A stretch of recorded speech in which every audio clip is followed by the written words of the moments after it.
with us here in one place. And someone wanted to know, how did we get John Conyers, Bobby Scott, and Walter Fauntleroy together in one place at one time? And I was just talking to the gentleman out in the hall, and it was kind of a funny story. And I said, "Are you kidding me?" He says, "No." Conyers heads out in his car. He's on the road. He's rolling. Runs out of gas. All right. So sees Bobby Scott. Bobby, "Oh, I got you, man. Come on. We'll ride. We'll ride." Gets with Bobby Scott. Bobby runs out of gas. Conyers turns to Bobby and says, "It's a fine mess you got us in here."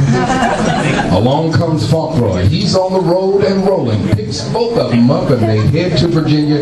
And here we are right now. So let's give our special guests a big hand. And we'll see that you have gas to get back home. I am Doc Christian, and it is an honor to be here with you this evening. At this time, Valerie Morrison is coming for our welcome.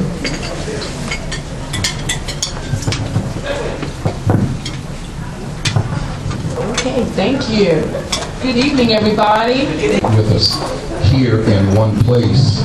And someone wanted to know, how did we get John Conyers, Bobby Scott, and Walter Fauntleroy together in one place at one time? And I was just talking to the gentleman out in the hall, and it was kind of a funny story. And I said, "Are you kidding me?" He says, "No." Conyers heads out in his car. He's on the road. He's rolling. Runs out of gas. All right. So sees Bobby Scott. Bobby, "Oh, I got you, man. Come on. We'll ride. We'll ride." Gets with Bobby Scott. Bobby runs out of gas. Conyers turns to Bobby and says, "It's a fine mess you got us in here." Along comes Fauntleroy. He's on the road and rolling. Picks both of them up, and they head to Virginia. And here we are right now. So let's give our special guests a big hand. And we'll see that you have gas to get back home. I am Doc Christian, and it is an honor to be here with you this evening.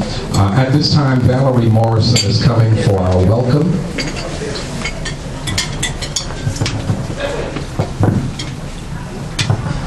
Okay, thank you. Good evening, everybody. Very much.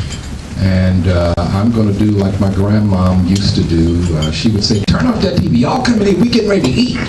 So we are getting ready to eat here in just a few moments. But I just want to say, tonight is simply about saying thank you to some people who have given time and time again and again and again. And we just want to come together to say thank you. We have a lot of heavy hitters in the room tonight. And we want to thank all of you in advance for the work that you have done and for the work that you're still doing and going to do.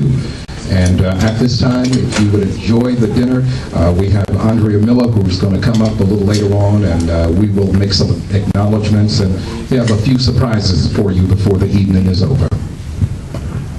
And we're just very, very happy to have you here.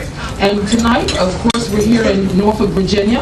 And we have a wonderful, warm welcome from the Honorable Paul Frame, the Mayor of Norfolk, and I'll read that to you. Greetings. On behalf of the Council and citizens of Norfolk, I am pleased to extend a warm welcome to Congressman John Conyers, Congressman Walter Fauntleroy, and of course, our good friend Congressman Bobby Scott. We look forward to sharing our hospitality with each of you and sincerely hope you enjoy your visit. Each of you has contributed in numerous and important ways, not only in the area of civil rights, but also in areas vital to the advancement of our nation. You have devoted your lives in service to our country as members of Congress, and we're all better for your efforts and your leadership. I also want to congratulate the local activists representing the past, present, and future of the 21st century civil rights agenda on being honored tonight for your efforts and contributions. Congressman Scott is very familiar with what Norfolk has to offer, and I do hope that he will show our congressional guests a little of our city. Norfolk embodies the cultural and commercial advantages of a big city that offers the charm, historic past, and friendly atmosphere of a small community. We are glad that you're here. With best wishes for all an enjoyable event, I am sincerely Paul Frame, Mayor of Norfolk. friends and family members. We have a little bit of Norfolk, a little bit of Hampton, and the Virginia Eastern Shore. So again, I'd like to make a noise like a lion. I'm telling you, my remarks will come later on, so let's get this part on the way. So we've got 8 other cubs to get something. Thank you so much. Social justice is our own Congressman, Bobby Scott. Yeah. Thank you. Yes. Give it up to the Congressman. All right, now, I got a story. When I was running for Congress in 2008, and I was traveling all around Virginia, no matter where I went, when I would talk to a lot of people, and I would say, who's your congressman? Oh, my congressman is Bobby Scott. Bobby Scott was their congressman in Northern Virginia. He was their congressman in Southwest Virginia. Didn't matter where I went, Bobby Scott was their congressman. And there was nothing I could show them about congressional district lines or maps or anything with reality that would convince them that Bobby Scott was not their congressman. So, Bobby Scott, Congressman of Virginia. I present you with a Lion of Social Justice Award.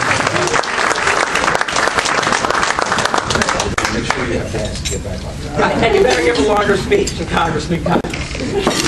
Well, I'm going to be speaking later on the program, and I'll make some comments later, but I want to express my appreciation for the award and appreciation for all that you do. Thank you very much. You call it that. The awards that we're going to be giving now are for people who are out in the street, the other half of the same coin, the people who bring the street heat. So we will be presenting the Leadership and Activism Awards. Our first awardee is Dr. Rudy Wilson for all the work that he does compiling statistics and figuring out how we can win and what we're going to be doing with these new legislative and congressional districts. Dr. Wilson.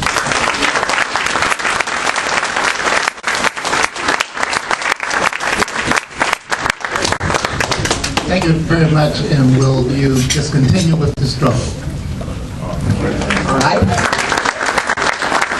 Next, Leadership and Activism Award goes to Dr. Ella Ward, a person who has worked tirelessly in the field of education. When I look at the number of years that Ella has served, number one, look at Ella. It does not look possible. All right? It is not possible that she has put in all this time and that she is retired. Ella, you look like you could be a student. All right? You can't be retired. So, Dr. Ella Ward, thank you for all that you have done and all that you will continue.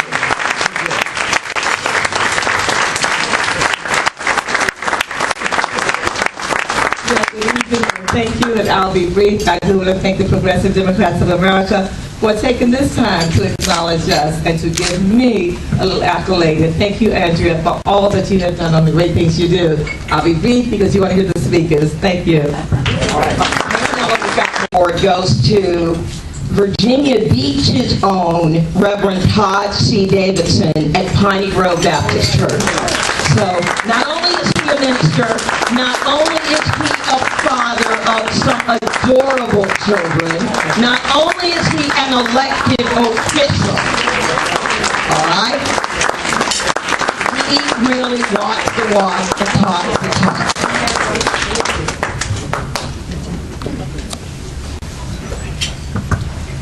Thank you. Just want to say very briefly, in the spirit of brevity that has already been on display, I want to thank the Progressive Democrats of America and its leadership and executive committee for this honor.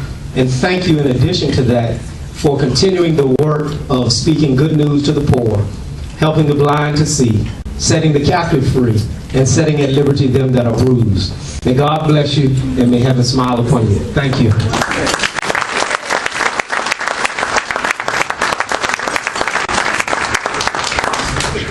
Our next Leadership and Activism Award goes to Ann Williams.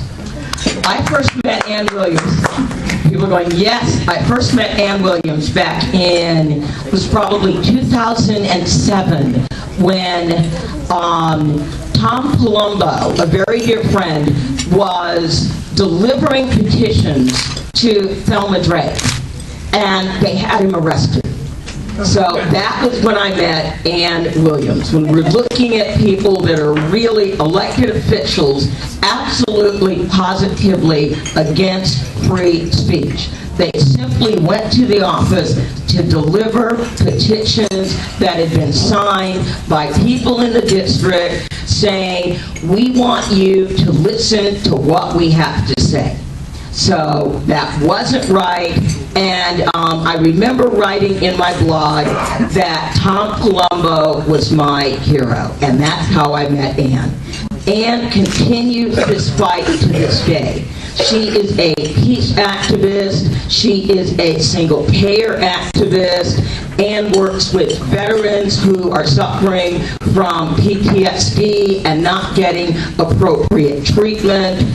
Anytime there is a wrong that is going on in Virginia Beach and or the 2nd District, normally somewhere around will be Ann Williams. So Ann Williams, please come up.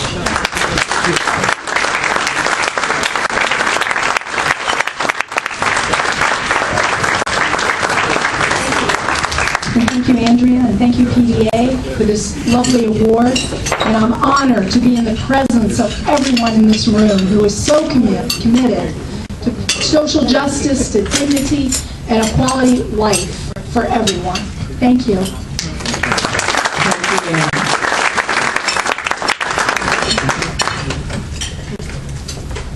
I'm going to turn this over to Valerie. We have another honoree, and I know everyone in this room knows her, Gayleen Knoyton, and Gayleen serves in many, many capacities. Tonight, however, we are honoring her for her work with Hampton Watch, a political action committee that keeps the elected officials in Hampton honest. And on behalf, and Gayleen, she sends her regrets that she couldn't join us this evening, but on her behalf, the former delegate, Mary T. Christian, is accepting her award.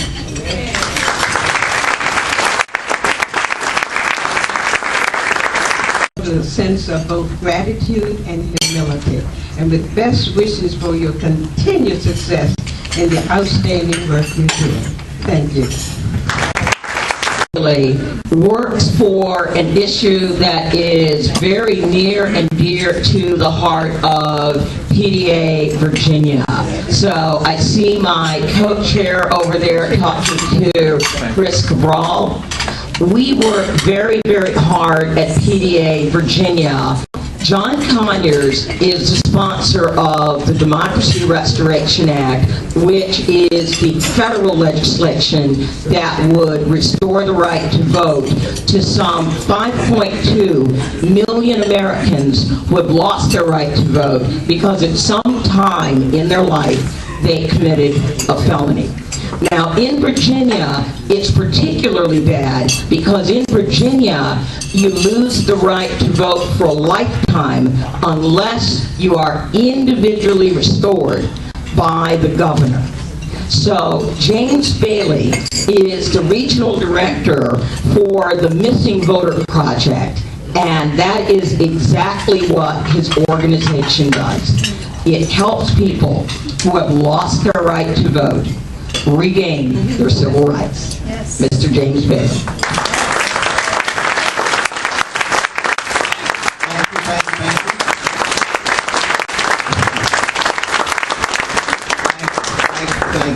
Thanks. You know, it's amazing how small the circle of activists is. When you're out there doing stuff, we all bump into each other. So it's hard not to like support and be a part of each other's works, whatever we're doing. But it's also funny that everybody that's doing this civic engagement stuff, they'll all tell you, every one of them, that I haven't done enough yet. What am I getting an award for? Everybody feels like they can do more. And I'm going to say thank you to everybody in here tonight. Joe Cook right now is working with MoveOn.org, an organization that probably most people in this room are very, very familiar with. Who among us has not signed a MoveOn.org petition? We all have, right? I like that. We all have. All right? And in addition to that, Joe's work didn't just begin with MoveOn.org. Joe was previously with the ACLU of Louisiana. And so he has been fighting for civil rights and social justice for years. Now, we'll be talking a little bit later about making sure we continue bringing up the street heat. A quick little story. Everybody's heard about what's going on in Wisconsin, right, where they are trying to take away their rights to collectively bargain. Well, back in February, we held a Save the Dream rally in Richmond, and Joe Cook was the organizer. There were 500 people who showed up on a Saturday afternoon in Richmond to say what was going on in Wisconsin and taking collective bargaining rights from workers, which we don't have in Virginia anyway, was completely wrong. So, Joe, I'd like to give you an award for all the work that you've done for all the years in so many different areas of civil rights and social justice. Mr. Joe Cook.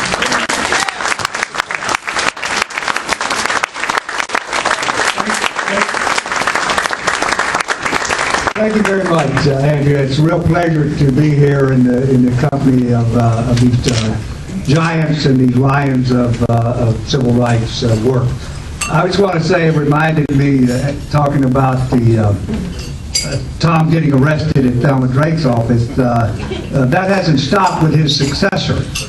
I was out at his forum, public town hall meeting he was having on Monday evening on the 21st, and I was there to talk about saving the dream. I had a personal invitation to be there, and I wanted to ask him about his attack on workers' rights and on public services and about creating jobs, and asked him about H.R. 1, which will take away 700,000 to 1 million jobs in this country if it's implemented. I went forward to ask that question of him, and he called the police on me and told me I had to sit down and be quiet or removed from that meeting. That's how they believe in free speech these days. And it's ironic, too, that when I left, they were handing out copies of the Constitution. Yeah, that's it. The hypocrites, the Orwellian folks. I may have retired from the ACLU, but I haven't retired from community activism and from the work. I remember what Frederick Douglass said, if there's no struggle, there's no progress. We've got a lot of struggle to continue to do, and we still got a lot of progress we got to make. Thank you all for being in the fight. Our next awardee is Mr. Tristan Bro. So you've seen a number of people who have accepted awards where they were the past and they were the present. Tristan, as a young Democrat, is the future of where our civil rights movement is going to need to go. Tristan will be one of those people who is going to need to continue to carry the fight and the struggle long after his elders are long gone. All right, it'll still be a fight. Now, I'm going to ask to do something really, really special for Tristan, our true cub of social justice. I am going to ask Reverend Fauntleroy to actually make the presentation to Tristan. So, Reverend Fauntleroy, would you please? Tristan's like, you really did that. Sweetie, I keep my word. When I tell you I'm going to do something, I'm going to do it.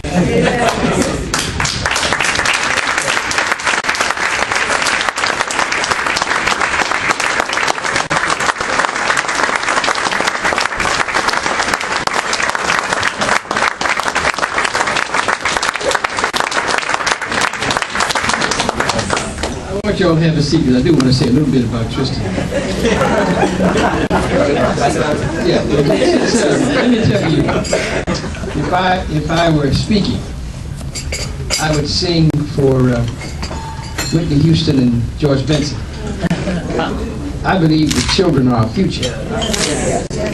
Teach them well and let them lead the way.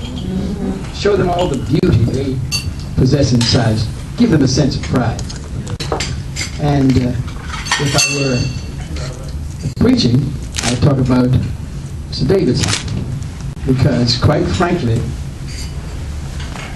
our movement needs spiritually mature leaders and people who know that they are ambassadors from another kingdom, backed by the authority of the one who sent them.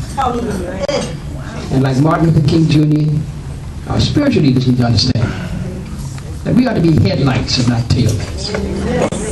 That we're to be thermostats and not thermometers, measuring the temperature, but leading. And I'm happy to give to the leader on this watch, as we gather about him and his generation, a coalition of conscience, led by spiritual leaders and convened by those in the beloved community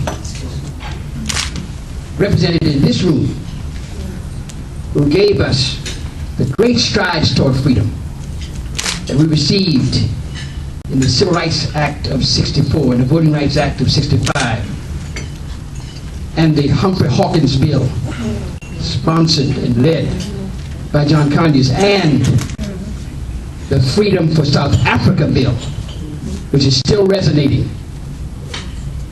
in Egypt and in Yemen and in Libya, where people inspired by this coalition and what it accomplished without violence are saying, give us liberty or give us death. Young man, you got great work to do.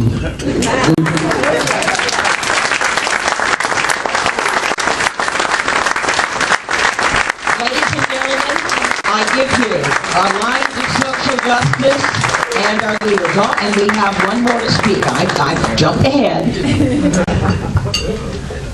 Wow, I feel like the scene from The Lion King with Simba holding on. I must say, I'll give my remarks for a story with you all. There was a young boy playing baseball, and he was sitting in the dugout, and the man that came late to the game walked up in the dugout and said, young man, what's the score? He said, well, the score is 18-0, them. The old man looked at him, he said, wow, you must really, really, really feel bad. The little boy turned around and looked at him and said, why? We haven't even got the bat yet. I may have not gotten up to bat yet, but I have a whole lot of battles that came before me, and I promise you, we're going to have a home run in my future. I am just overwhelmed and by the company that we have tonight. It is wonderful. And I don't want to take too much time, but I do want to acknowledge our other elected officials who are in the room with us tonight, present and former. We have two former mayors in the room with us tonight. We have the Honorable Myra Orbendorf, our former mayor, and our next mayor of the city of Virginia Beach. She served Virginia Beach, advocated for Virginia Beach's families for 25 years. Yes. And we thank you. And we also have with us the former mayor of Chesapeake, Bill Ward.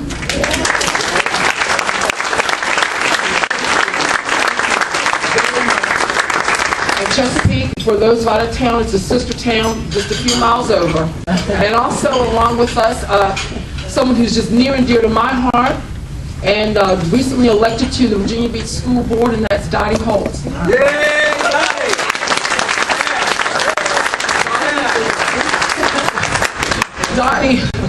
Dottie's campaign was unique, to say the least. Donnie won, and I have done a lot of activism work with this lady, and she is dynamic, and so is Joe. Boots on the ground, boots on the ground. And she lives her convictions, believe me. Donnie ran her election with homemade signs. I call it my polka dot Dottie. Black signs with white dots. She had homemade t-shirts, black t-shirts and signature with white polka dots. And she took the city by storm. Beautiful. And along with Dottie, always, our future little Democrat, we talk about little cubs, she has this precious little grandson named Eli. Eli was in the stroller everywhere we went. Eli's been at all kinds of rallies. Dottie was asked by, I believe it was the newspaper afterwards, who was her campaign manager. This woman got so many votes, it was just off the chart. First time she ran for an elected office. And I said, Dottie, did you tell me that your campaign manager was your 2-year-old grandson? You'll never believe it. Never believe it. But anyway, Dottie, we appreciate all that you've done for Virginia Beach's families. We really do. She's got a lifetime of service in the public school system in Virginia Beach. And now she's on the school board, along with Dr. Davidson. They're both on the school board, so we really appreciate. And we also have another school board member with us, and that is Brent McKenzie.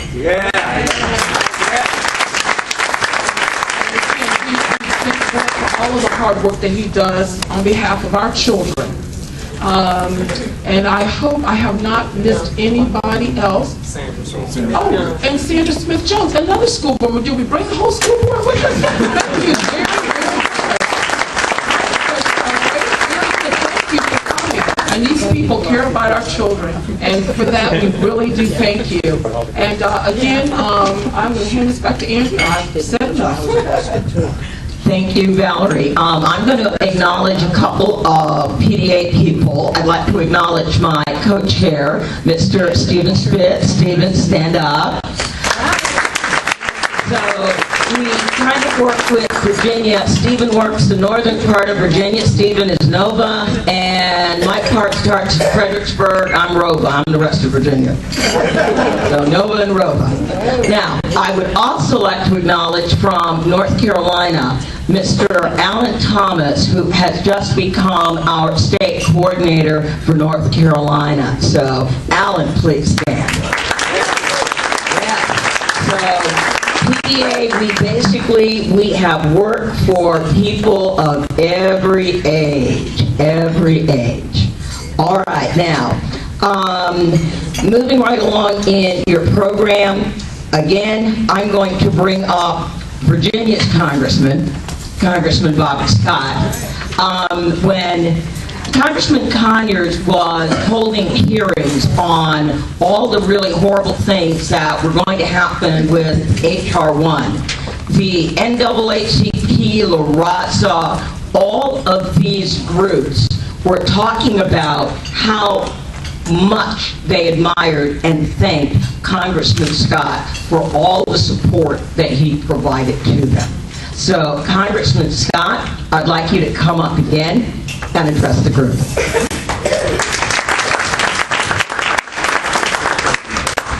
Thank you, Andrea, and thank you for all of your hard work and dedication. You ran a couple of years ago, and you didn't just disappear. You continue to work with a lot of candidates. When they run and lose, you never see them again. So, Andrea, thank you so much, and thank all of the PDA for all the work that you do and all the support that you give those of us who are trying to pursue a progressive agenda. And want to thank all of the honorees for the work that made it possible for them to get their awards. I mean, those awards just didn't drop out of the sky. They got them, as they say, the old-fashioned way. They earned them. So we want to thank each and every one of them. Want to thank Reverend Fauntleroy for being with us today. He preached a little bit in the beginning, but we owe, those of us who are a little bit younger than him, not much, but a little bit younger than him, owe him for the vision that he has had in the ability to convert all of the marches and all of the idealism into electoral politics. One of his first early victories, he talks about a lot, was one of the guys that was holding up all the civil rights acts. Happened to be in a district with a substantial African-American population. And he targeted a nationwide effort on, what is it, Remember Johnny Mack? Johnny Mack. And Remember Johnny Mack, who was blocking everything in the Rules Committee. By the time Walter Fauntleroy finished, we had eliminated that roadblock and the civil rights bills started flowing through. You have to channel the energy where it can make a difference. We have to channel this year. We have elections this year. In the progressive agenda, we're holding on by our fingernails because the state senate 2218 is the only thing between complete disaster and just holding on. And sometimes all of those 22, bless their hearts, we need a little help. And it's important because we can increase that majority. If we lose that majority, if we lose just 2 and it's a tie, the Republican lieutenant governor gets to break all the ties. So we don't have any to spare. We need to pick up some, and if we do what we know how to do, we can pick up some. We also need to pick up seats in the House of Delegates. But if we allow the Senate to fall, if we lose 2 seats in the state Senate, there will be no barrier to a very regressive agenda for the next 2 years. So everybody needs to do everything you know how to do to get people registered to vote, make sure they come out to vote. Target it because there won't be contested races all over the state. We need to focus the attention on those few state Senate seats where it's going to make a difference, and all of the House of Delegates seats that are contested. That's this year, and we need to make sure we have that focus. But there's obviously a lot going on in Washington. John Conyers and I have been working I'm the lead Democrat on the crime subcommittee, and we're trying to get people focused and get young people out of the cradle to prison pipeline, where you just wait for them to mess up, and then you get into a bidding war. We lock up a higher portion of our population than anywhere on earth, where if we put a little portion of that into prevention and early intervention, the young people wouldn't get in trouble to begin with. And we're making a little progress on that. We hope to make some more progress this year. But the main point of contention is obviously the budget. We are making some decisions and we have some choices before us that are stark.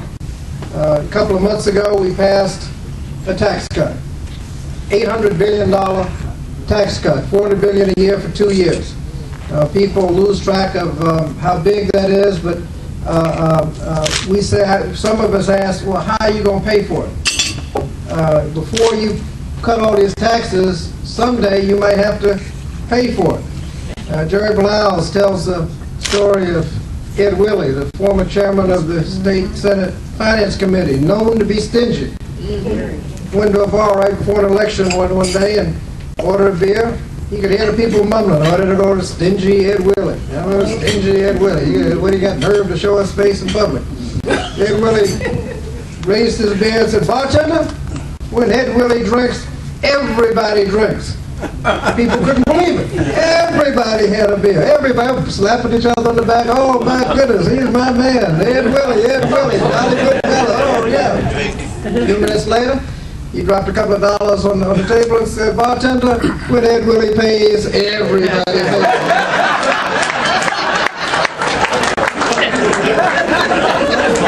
We had a little celebration about those tax cuts, and now we're seeing how they intend to pay for them. We're cutting low-income energy assistance for seniors that are going to freeze to death. We're cutting community health centers. We're cutting community action agencies. We're cutting women, infants, and children, WIC, and a safety net. We're cutting our future, cutting Head Start, Pell Grants, high-speed rail, NASA, and just essential services like food inspection getting cut. EPA regulations, clean water being cut to help pay for tax cuts heavily weighted to millionaires. Now, we asked how it was going to be paid for, and all they were talking about is everybody gets a tax cut. I mean, it's like Oprah Winfrey. You remember, you get a car, you get a car. Well, it's like, you get a tax cut, you get a tax cut. And everybody, you ask them, how are you going to pay for it? They say, well, aren't you getting a tax cut? Well, all of those progressive ideals are now in jeopardy because we passed a $400 billion a year, 2-year, $800 billion tax cut. If you want to know how big that is, Mary Christian served on the Appropriations Committee. She'll tell you that the general fund budget for the Commonwealth of Virginia, general fund, every year about $15 to $17 billion. Add them up, all 50 states, $650 billion. General fund budget, all 50 states. We passed $800 billion in one vote. And obviously, if you're going to pay for that, it's going to cause some pain. And we want to make sure that one of the things we need to do is to put that money back on the table. We told them back then that letting these tax cuts expire would be ugly. But this year, when we're looking at it, and all the choices we make, letting them expire might be the least ugly thing on the table. And I think a lot of people would hope they'd have that $400 billion back on the table this year, because all of those cuts only added up to $61 billion. So we got a long way to go and a lot more pain. But those are the kind of choices that we're making. One of the choices in that is whether we're going to have a health care plan that we worked so hard to pass. We didn't get the single-payer plan that made the most sense. That was a Democratic plan. Majority of members of the House supported a single-payer plan. We passed in the House this public option, kind of watered-down single-payer plan. We passed that. Didn't pass the Senate. We ended up with Romney Care.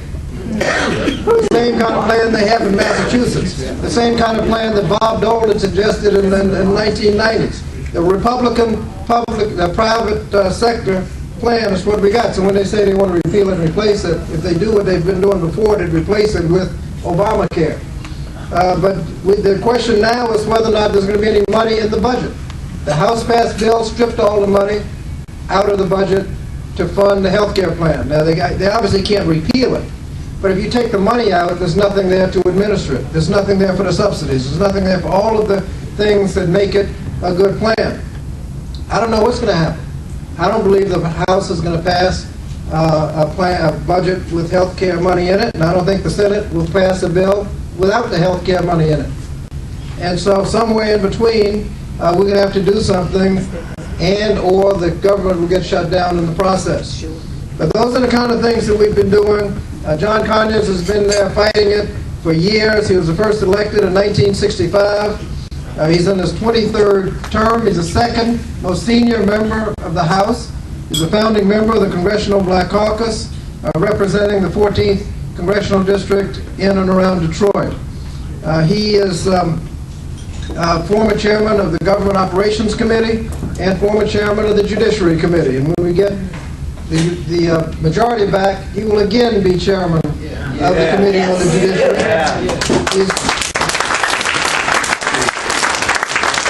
He's a Korean veteran, and he's a musician. When he was in high school, he played in the band. But more important, he is a leading advocate for jazz in the United States Congress. And he is a progressive legislator. It was his legislation that made it possible for Martin Luther King's birthday to be a national holiday. Hate crimes legislation led through the Congress by John Conyers. All of the anti-discrimination measures, you see his fingerprints on it. The jobs bills, he's always out front trying to create jobs, and he is the lead proponent of the single-payer plan, the health care, the one thing that makes the most sense, the single-payer plan, and John Conyers is the chief sponsor of that every year. So ladies and gentlemen, welcome a Korean veteran, a lover of jazz.